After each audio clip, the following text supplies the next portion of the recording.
The haunted minds থেকে আমি সিদ্ধার্থ। আপনারা শুনছেন আজকের গ্রাম বাংলা ভূতের গল্প রাত 2:17 লিফট। কলকাতার মাঝখানে দাঁড়িয়ে থাকা অশোক রেসিডেন্সি 22 তলার একটা আধুনিক আবাসন।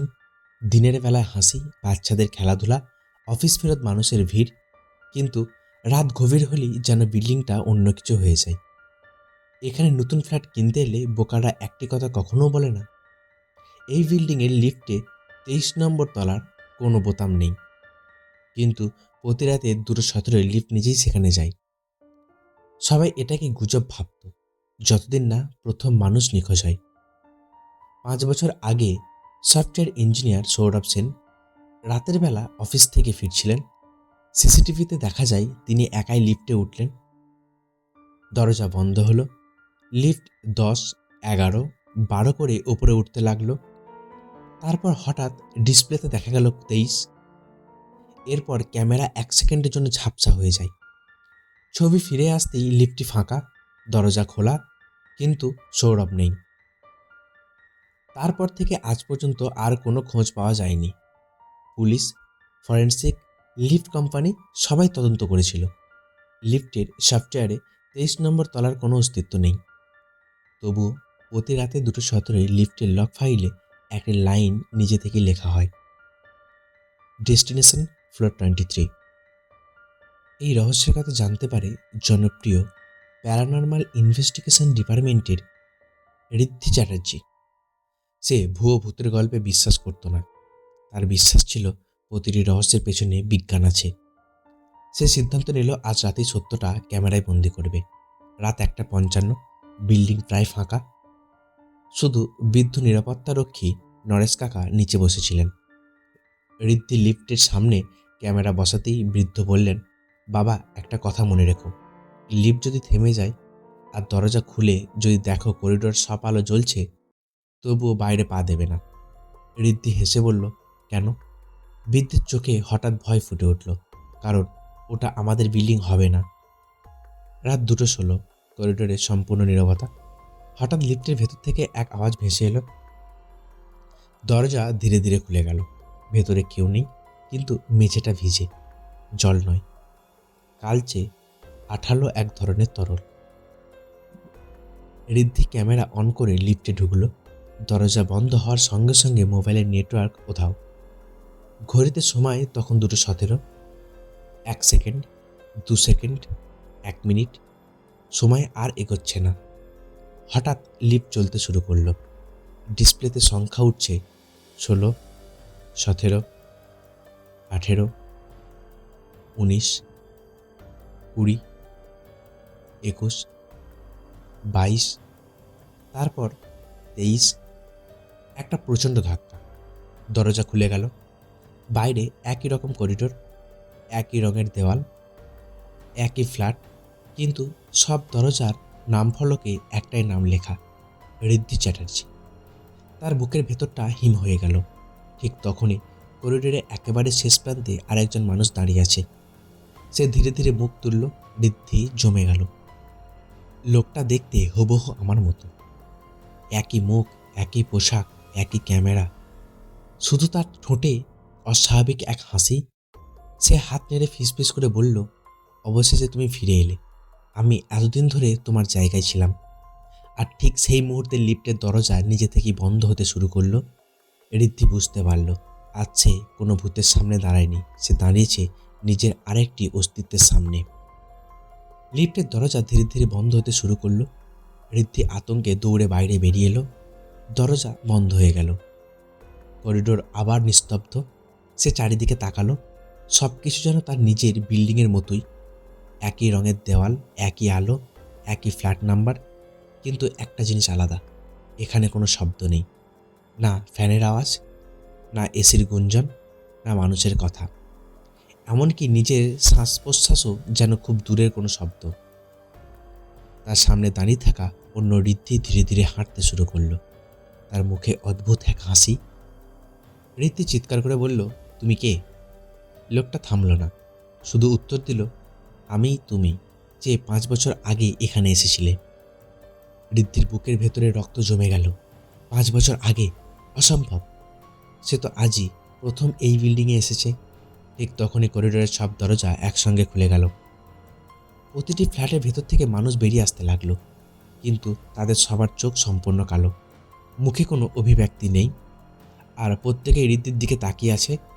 একটি ছোট্ট মেয়ে যার হাতে পোড়া টেডি বিয়ার, এক বৃদ্ধ নিরাপত্তারক্ষী, এক এক বৃদ্ধ নিরাপত্তারক্ষী, এক অফিস কর্মী, এক বৃদ্ধা। হঠাৎ ঋদ্ধি বুঝতে পারল এদের মুখগুলো সে আগেই দেখেছে সংবাদপত্রে। এরা সবাই সেই মানুষ যারা বছরের পর বছর ধরে একই বিল্ডিং থেকে নিখোঁজ হয়েছিল। তারা কেউ মারা যায়নি, তারা সবাই 23 নম্বর তলায় আটকে আছে। হঠাৎ সবাই একসঙ্গে একটাই কথা বলতে শুরু করলো, একজন এলে একজন মুক্তি পায়। করিডোরে প্রতিধ্বনিত হতে লাগলো, একজন এলে একজন মুক্তি পায়। ঋদ্ধি পিছিয়ে যেতে লাগলো। ঠিক তখনই তার পকেটের ক্যামেরা নিজে থেকেই চালু হয়ে গেল।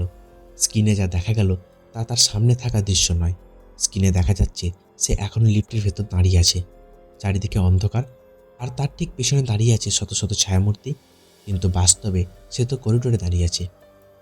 ভয়ে তার হাত পা কাঁপতে লাগলো। ঠিক তখনই অন্য ঋদ্ধি তার কাঁধে হাত রাখলো। তার হাত ছিল বরফের মতো ঠান্ডা। সে ধীরে ধীরে বলল, এখানে সময় চলে না, এখানে শুধু অপেক্ষা চলে। আমি 5 বছর ধরে অপেক্ষা করছি, আজ তুমি এসেছো, এখন আমি বাড়ি ফিরব। ঋদ্ধি তার হাত ঝাপটা মেরে সরিয়ে দিল। হঠাৎ করিডোরে সব আলো একসঙ্গে নিভে গেল। অন্ধকারে শুধু একটি শব্দ শোনা গেল, লিফট আবার এসে দাঁড়িয়েছে। কিন্তু এবার লিফটের ভেতরে কেউ আছে। অন্ধকারের মধ্যে দুটি জ্বলন্ত চোখ, আর একটি ধীর ভারী কণ্ঠ, দরজা বন্ধ হওয়ার আগে সিদ্ধান্ত নাও। লিফটের দরজা খোলা, ভেতরে অন্ধকার। শুধু লিফটের সিলিংয়ে ঝুলে থাকা একটি ক্ষীণ লাল আলো দপদপ করছে। করিডোরে দাঁড়িয়ে থাকা সব মানুষ একসঙ্গে ঋদ্ধির দিকে তাকিয়ে আছে। তাদের চোখে কোনো রাগ নেই, কোনো দয়া নেই, শুধু একটা অদ্ভুত শূন্যতা। ঠিক তখনই বৃদ্ধ নিরাপত্তারক্ষী সামনে এগিয়ে এলো। সে ধীরে ধীরে বলল, দৌড়ে লাভ নেই। 23 নম্বর তলা কাউকে জোর করে ধরে রাখে না, মানুষ নিজের ভয় নিয়ে এখানে আটকে যায়। ঋদ্ধি অবাক হয়ে জিজ্ঞাসা করল, তাহলে তোমরা বেরিয়ে যাও না কেন? বৃদ্ধের মুখের কষ্টের হাসি ফুটে উঠল। কারণ আমরা একদিন বিশ্বাস করেছিলাম লিফট আমাদের বাড়ি পৌঁছে দেবে, কিন্তু এটি আমাদের বাড়ি নয়, আমাদের ভয়ের কাছে নিয়ে এসেছে। হঠাৎ লিফটের ভেতরের আয়নাটি নিজে থেকেই জ্বলে উঠল। ঋদ্ধি তাকাতেই দেখল আয়নায় সে একা নয়, তার পাশে দাঁড়িয়ে আছে আরও কয়েকজন মানুষ। তাদের মধ্যে একজনকে দেখে তার বুক কেঁপে উঠল। সৌরভ সেন, 5 বছর আগে নিখোঁজ হয়ে যাওয়া সে সফটওয়্যার ইঞ্জিনিয়ার। কিন্তু বাস্তবে লিফটের ভেতরে কেউ নেই। সৌরভ আয়নার ভেতর থেকে ঠোঁট নাড়ালো, কোনো শব্দ শোনা গেল না। হঠাৎ ক্যামেরার মাইক্রোফোনে একটি ভাঙা কণ্ঠ রেকর্ড হতে লাগলো, আয়নাটা ভেঙো না, ওটা দরজা। ঋদ্ধি কাঁপা গলায় বলল, দরজা কোথায়? ঠিক তখনই আয়নার কাছে অসংখ্য হাতের ছাপ ফুটে উঠল। ভেতর থেকে যেন শত শত মানুষ কাছে হাত রেখে বেরিয়ে আসার চেষ্টা করছে। হঠাৎ একটি হাত আয়নার বাইরে বেরিয়ে এলো। মানুষের হাত নয়, লম্বা কালচে হাড় বেরিয়ে থাকা আঙুল, তারপর আরেকটি, তারপর আরেকটি।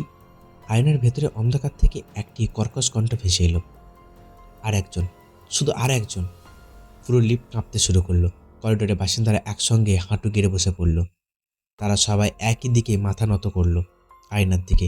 মনে হচ্ছিল আয়নার ভেতরে থাকা কিছু একটা তাদের নিয়ন্ত্রণ করছে। ঠিক তখনই ঋদ্ধির হাতে ধরা ক্যামেরাটি নিজে থেকেই রেকর্ডিং চালাতে লাগলো। স্ক্রিনে হঠাৎ একটি পুরনো তারিখ ভেসে উঠল, 17 জুলাই 2021। ভিডিওতে দেখা গেল একজন মানুষ ঠিক একই জায়গায় দাঁড়িয়ে আছে, একই লিফট, একই করিডোর, একই আতঙ্ক। লোকটি ধীরে ধীরে ক্যামেরার দিকে তাকালো। ঋদ্ধির নিঃশ্বাস বন্ধ হয়ে গেল, কারণ ভিডিওর মানুষটি ছিল সে নিজেই, কিন্তু 5 বছর আগের পোশাক পরে। সে ক্যামেরার দিকে তাকিয়ে বলল, যদি এই ভিডিওটা তুমি দেখে থাকো তাহলে বুঝে নাও সময় ভেঙে গেছে। আমি অতীতের ঋদ্ধি, আর তুমি ভবিষ্যতের। আমাদের মধ্যে একজনই বাস্তব। ভিডিওটি হঠাৎ বন্ধ হয়ে গেল। ঠিক সেই মুহূর্তে লিফটের আয়নায় একটি বড় ফাটল ধরল। ফাটলের ভেতর থেকে ধীরে ধীরে বেরিয়ে আসতে লাগলো একটি কালো ছায়া। তার কোনো মুখ নেই, কোনো চোখ নেই, শুধু বুকের জায়গায় অসংখ্য মানুষের মুখ আটকে আছে, আর তারা সবাই একসঙ্গে ফিসফিস করে বলছে, আমাদের মধ্যে একজন হয়ে যাও। ঋদ্ধি বুঝতে পারল এটি কোনো ভূত নয়, এটি সেই বাস্তব, এটি সেই সত্তা যে বছরের পর বছর ধরে মানুষের পরিচয়, স্মৃতি এবং জীবন কেড়ে নিয়ে 23 নম্বর তলাকে বাঁচিয়ে রেখেছে। আর আজ সে নতুন একজনকে বেছে নিয়েছে। লিফটের আয়না সম্পূর্ণ ভেঙে গেল, কিন্তু কাঁচের টুকরো মেঝেতে পড়ল না। প্রতিটি টুকরো বাতাসে ভাসতে লাগলো, আর প্রতিটি টুকরোতে রিদ্ধি দেখতে পেল নিজের ভিন্ন ভিন্ন মুখ। কখনো সে বৃদ্ধ, কখনো শিশু, কখনো আবার রক্তমাখা চোখে নিঃশব্দে কাঁদছে। সেই কালো ছায়ামূর্তিটি ধীরে ধীরে সামনে এগিয়ে এলো। তার বুকে আটকে থাকা শত শত মুখ একসঙ্গে বলল, প্রত্যেক মানুষ নিজের সবচেয়ে বড় ভয় নিয়ে বাঁচে। আমরা সেই ভয় থেকেই জন্ম নিই। ঋদ্ধি বুঝতে পারল এই সত্ত্বাকে শক্তি দেয় মানুষের আতঙ্ক। সে হঠাৎ নিজের ক্যামেরার কথা মনে পড়ল। এই পুরনো ঘটনা তো লাইভ স্ট্রিম হচ্ছিল, ক্যামেরাটি এখনও চলছে। ঋদ্ধি ক্যামেরাটি তুলে আয়নার দিকে ঘুরিয়ে দিল। অদ্ভুত ঘটনা ঘটল। ক্যামেরার লেন্সে ধরা পড়তেই কালো ছায়ামূর্তিটি যন্ত্রণায় চিৎকার করে উঠল, কারণ ক্যামেরা তাকে তার আসল রূপ দেখাচ্ছিল। সে কোনো দানব নয়, সে ছিল হাজার হাজার মানুষের জমে থাকা ভয়, অপরাধবোধ আর অনুতাপের ছায়া। যত মানুষ তাকে ভয় পেয়েছে, সে তত শক্তিশালী হয়েছে। ঋদ্ধি চিৎকার করে বলল, তুমি বাস্তব নও, তুমি শুধু আমাদের ভয়ের প্রতিচ্ছবি। কথাগুলো উচ্চারণ হতেই করিডোর কাঁপতে শুরু করলো। 23 নম্বর তলার দেওয়ালে ফাটল ধরল। ফ্ল্যাটগুলোর দরজা একে একে ভেঙে পড়তে লাগলো। বছরের পর বছর ধরে আটকে থাকা মানুষগুলো ধীরে ধীরে তাদের আসল রূপ ফিরে পেল। বৃদ্ধ নিরাপত্তারক্ষী হাসলেন। ছোট্ট মেয়েটি তার টেডি বিয়ারটিকে বুকে জড়িয়ে ধরল। সৌরভ সেন ঋদ্ধির দিকে তাকিয়ে বললেন, ধন্যবাদ, অবশেষে আমরা মুক্ত। একে একে করে তারা সাদা আলোর মধ্যে মিলিয়ে যেতে লাগলো। শেষে দাঁড়িয়ে রইল শুধু অন্য ঋদ্ধি। সে মৃদু হেসে বলল, আমার কাজ শেষ, এবার তুমিই তোমার পৃথিবীতে ফিরে যাও। এই বলে সে আলোয় মিলিয়ে গেল। পুরো 23 নম্বর তলা ভেঙে অন্ধকারে হারিয়ে গেল। ঋদ্ধি অনুভব করলো কেউ তাকে জোরে ঝাঁকুনি দিচ্ছে। চোখ খুলে সে দেখল সে লিফটের মেঝেতে পড়ে আছে, দরজা খোলা। সামনে উদ্বিগ্ন মুখে দাঁড়িয়ে আছে নরেশ কাকা। ঘড়িতে সময় 2:18। সব কিছু যেন স্বাভাবিক। পুলিশ এলো, লিফট পরীক্ষা করা হলো। কোনো 23 নম্বর তলার অস্তিত্ব পাওয়া গেল না। ঋদ্ধির ক্যামেরাতেও কিছু নেই, শুধু 2:17 থেকে 2:18 পর্যন্ত 1 মিনিটের সম্পূর্ণ কালো ভিডিও। ঋদ্ধি আর কখনো সে ঘটনার কথা প্রকাশ করেনি। 3 মাস পরে এক নতুন পরিবার অশোক রেসিডেন্সিতে থাকতে এলো। তাদের 10 বছরের ছেলে অয়ন রাতে ঘুম ভেঙে মাকে বলল, মা, আজ লিফটে একটা দাদা আমাকে বলল 23 নম্বর তলাতে খেলতে যাবি। মা হেসে উড়িয়ে দিলেন। পরের রাতে রাত 2:17 লিফট নিজে থেকেই নিচে নেমে এলো।